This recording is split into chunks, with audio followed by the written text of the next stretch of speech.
चलिए आज हम लोग पढ़ने जा रहे हैं कक्षा 10 के भाग 2 बुक जो हम जानते हैं कि कक्षा 10 में 2 बुक आते हैं, जिसका पहला जो बुक है उसमें बहुत सारे चैप्टर हैं और दूसरा बुक में जो ना लगभग 5 से 6 जो कहानियां हैं जिसका नाम है वर्णिका, जो पतला सा बुक आता होगा उसका ही जो है ना पहला चैप्टर हम लोग पढ़ने जा रहे हैं, जिसका नाम है दही वाली मगम्मा।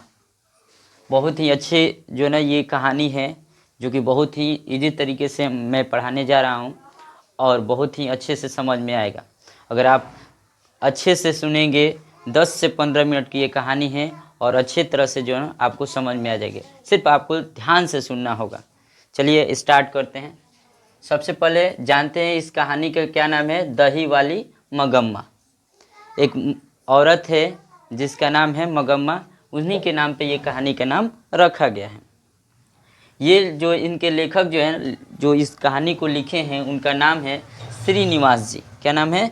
श्रीनिवास जी। जो कि ये कहानी जो है ना बेंगलोर की यानी कर्नाटक राज्य है उसके जो ना एक जगह है बेंगलोर जो बहुत ही फेमस है, बेंगलोर से ली गई है, जिसको आज आज आज हम लोग कहते हैं बेंगलुरु के नाम से जानते हैं।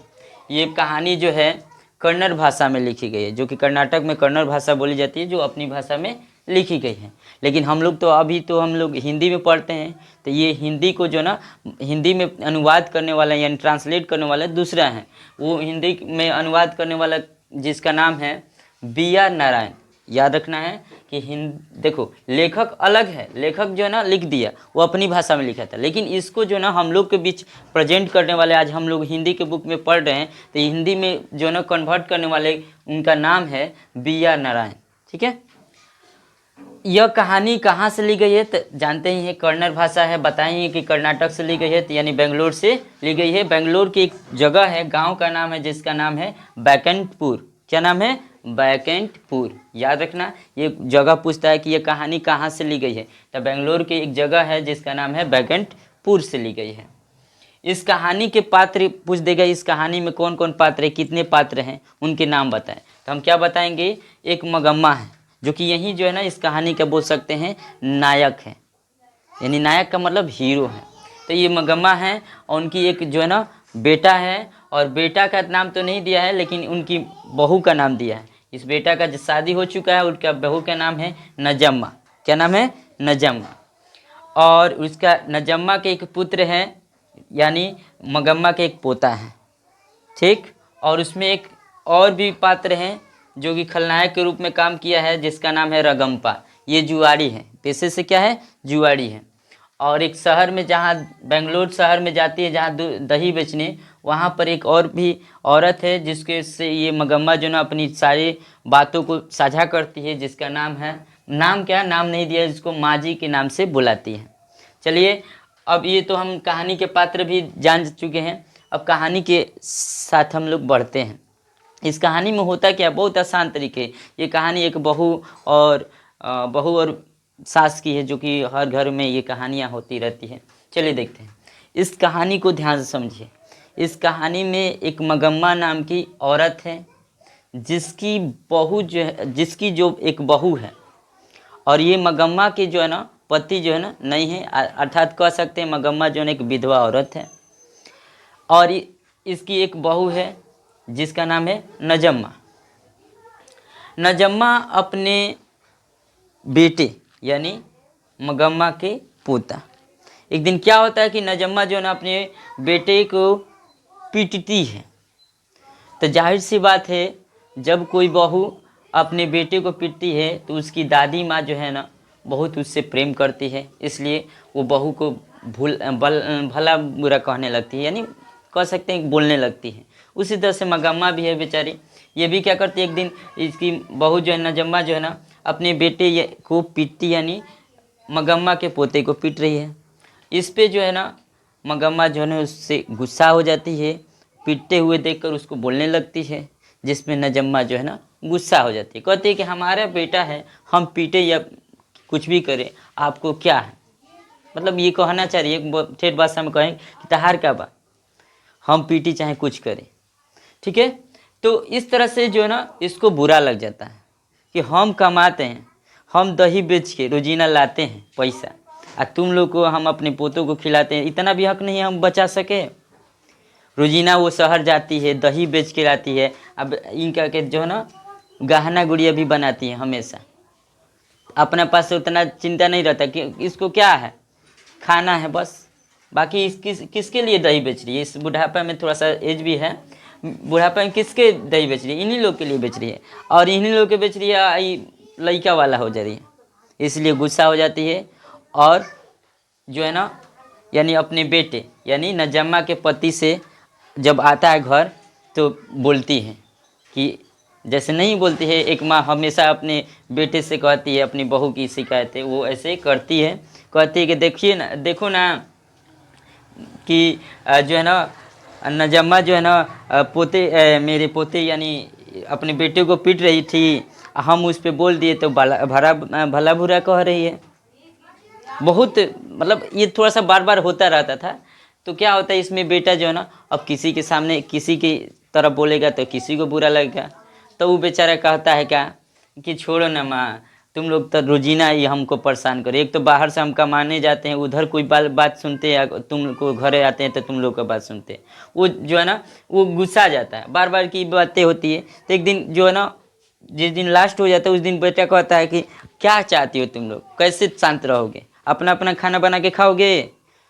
तो इस पे जो है ना नजम्मा को बुरा लग जाता है कि देखो ना बेटा कह रहा है कि उल्टे बोलने के, बहू के बोलने की वजह से उल्टे कह रहा है कि अलग अलग खाना बनाओगे। इस पे उसको भी बुरा लगता है मगम्मा को। तो कहती है ठीक है, हम दोपहर से हम क्या करेंगे, अपना अपना खाना बनाएंगे। अब इस पे गुस्सा होके जो मगम्मा जो है ना जो अपने बेटे की बातों को सुनकर वो कह देती है, ठान लेती है कि हम क्या करेंगे, अलग अलग खाना बनाएंगे। हमारा जो है ना छिपा थरिया जो भी है बर्तन हमको अलग कर दीजिए। अब इस पे चले जाती है दही बेचने।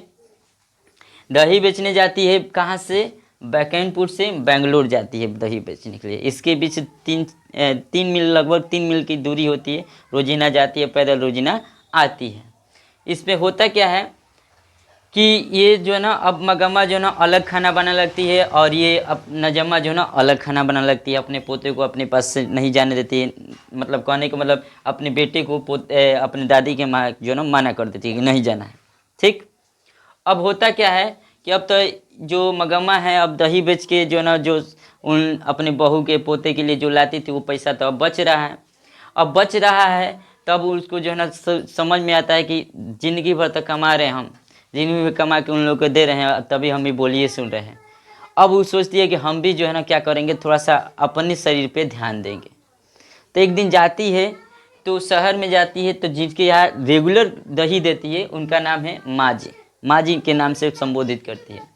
तो उसके यहाँ उनके यहाँ जाती है और उनकी कपड़ा जो है ना ब्लाउज जो है ना बहुत अच्छी पहनी होती है। थोड़ा सा उनके पति, माँ जी के पति जो है ना बैंकर है, बैंक में मैनेजर है। तो वो जाहिर सी बात है जिसके पास पैसा है तो वो ज़्यादा अच्छा कपड़ा पहनता है।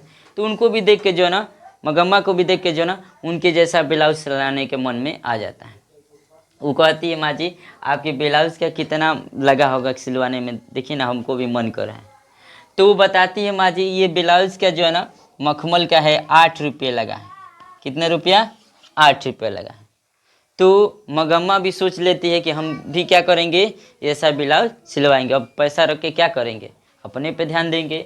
वो क्या करती है अगले दिन जो है ना पैसा जुटा कर लाती है और दर्जी के यहाँ दे देती है। वैसा ही जो है ना 8-9 रुपये लगता है, अच्छा सा एक ब्लाउज सिलवा देती है।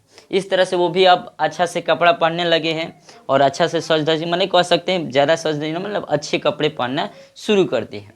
और इस समय क्या होता है कि रोज़ाना वो जाती है सुबह में दही बेचने के लिए, शाम को लौट के आती है। तो एक खलनायक के नाम लिए थे इससे पहले जो है रगम्पा। इस फिल्म में, हर एक फिल्म में देखोगे तो कुछ न कुछ खलनायकी वाले लोग होते हैं, वैसे ही इसमें कहा जा सकता है रगम्पा एक खलनायक के रूप में आता है। जो हमें पता होना चाहिए कि पूछ देता है कि जब मगम्मा दही बेचने जाती है तो उसके रास्ते में कौन सा इलाका पड़ता है। अब बहुत फेमस एक इलाका है जिसका नाम है अमराई का कुआं। रास्ते में क्या पड़ता था, अमराई का कुआं पड़ता था।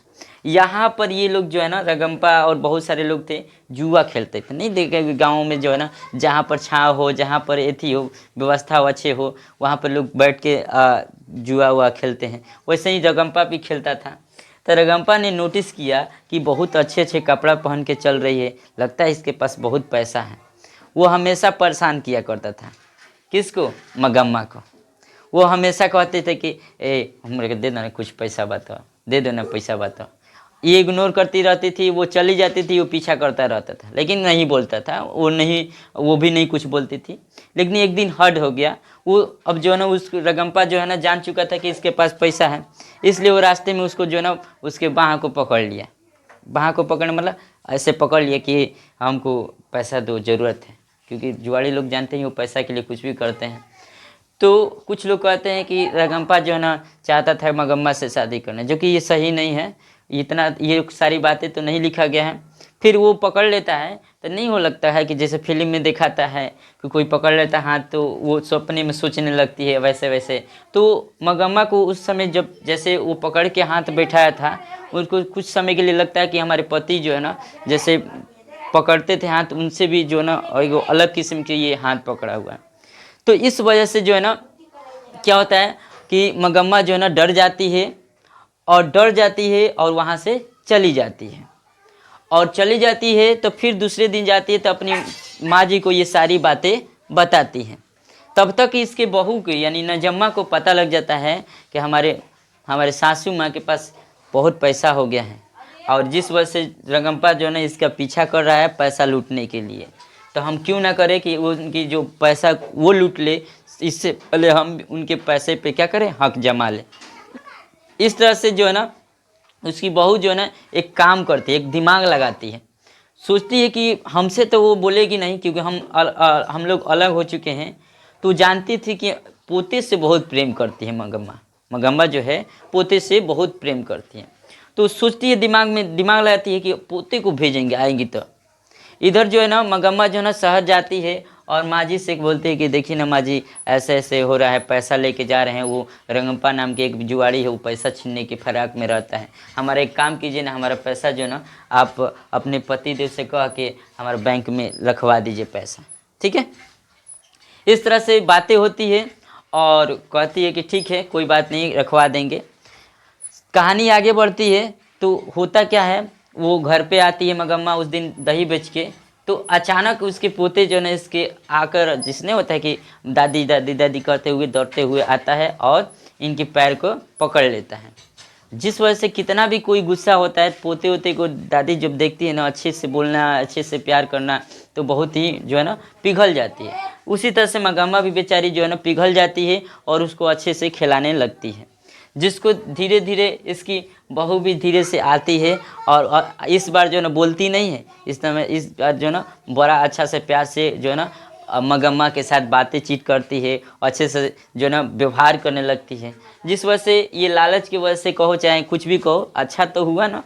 इस वजह से जो है ना ये लोग में जो विवाद था, यानी बहू यानी कह सकते हैं सास और बहू में जो विवाद था, उस विवाद को भले पैसा ही कहो अच्छा कर दिया। और इस तरह से जब जान जाता है रगम्पा भी कि अब सब लोग एक हो गया है, तो हो सकता है कि हमको मारने लगे, पीटने लगे, तो उस वजह से जो ना अब वो परेशान भी नहीं करता है। इस तरह से कहती है बहू कि आप तो बूढ़ी हो गई हैं, आपको अब आराम करने की ज़रूरत है, ये सारा जितना भी दही के धंधा जो है वो हमको सौंप दीजिए, आप हमको दिखा दीजिए कि कहाँ कहाँ उठौना दीजिए। उठौना का मतलब होता है कि जैसे रोजाना कोई बेचता है ना तो उसका उठौना हो जाता है, उसका जो है ना अब घूम घूम के पूछना पड़ता है दही लोगी, ऐसे नहीं, सीधे जाकर देना होता है। तो वो कहते हैं कि माँ जी हमको बता दीजिए कहाँ कहाँ देना, अब हम कमाने जाएंगे, आप आराम कीजिएगा, सिर्फ पोते को देखिएगा। इस तरह से एक दिन जो है ना लेके जाती है और फिर वही माँ जी के पास ले जाती है और कहती है कि देखिए ये मेरी बहू है, जो कि बहुत ही अच्छी हो गई, अब सुधर गई है। और इसके बहू के जो है ना बहू को समझाती है माँ जी कि देखिए ऐसा ऐसा नहीं करना चाहिए, मगम्मा एक अच्छी औरत है, इसके साथ अच्छा व्यवहार कीजिए। इस तरह से उसकी बहू भी समझ जाती है और आज के बाद जो है ना ये झगड़ा झंझट की जो भावनाएं हैं ख़त्म कर दी जाती है। और इस तरह से जो है ना ये लोग आपस में मिलकर रहने लगते हैं। बस इतना ही कहानी है, बहुत ही अच्छी कहानी है। समझ में आएगा तो लाइक करिए, सब्सक्राइब कीजिए और इस चैनल को थोड़ा सा कोशिश कीजिए कि आगे बढ़े।